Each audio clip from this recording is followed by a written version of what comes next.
Thin Lupus by Akebia Jackson. Imagine having to go to the doctor every 3 months to get blood work done. Not just 1 or 2 tubes, but about 10 to 11 tubes, and having to stay hydrated. Imagine waking up through the night with sharp pains and muscle spasms that you cannot control. Imagine that this person is struggling is your best friend. Imagine that this person is your classmate. Imagine that this person is me. I never knew how much health was important until I was diagnosed with lupus my senior year in high school, 2012. I value my health and others' health too, which is why I am passionate about being a registered disease. I will not wish this disease on my worst enemy.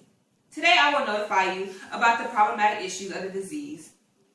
I will first examine the issue of the history, followed by the present, and finally the future of the illness. The word lupus means wolf in Latin. There are at least 2 explanations on why the word lupus was chosen to describe the disease involving skin lesions. They were not ulcers, but they were red regions where the skin was thinner than normal. It was not until 1872 that the doctors realized that lupus affected other parts of the body other than the skin. The condition was called erythematosus. Now that we have explored the disease's history, let's examine the current prognosis. Many people who are familiar with lupus are familiar with it because they have it. Even doctors are unfamiliar because it's extremely hard to find out how it comes about in a person.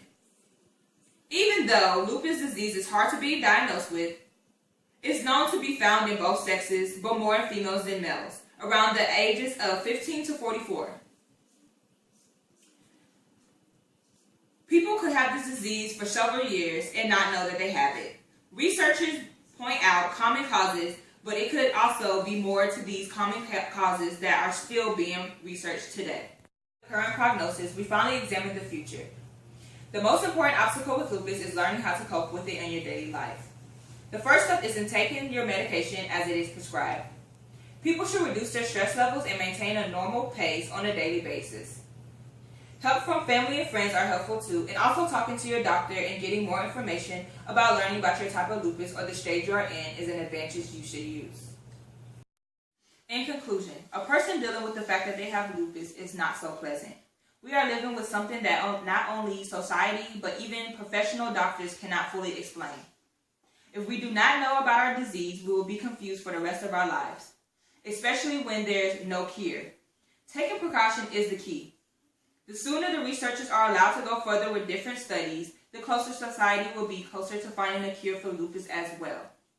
You could be me that's dealing with lupus. I advise you to stay healthy and get your monthly checkups. You can go to www.lupus.org for more information on this complicated disease.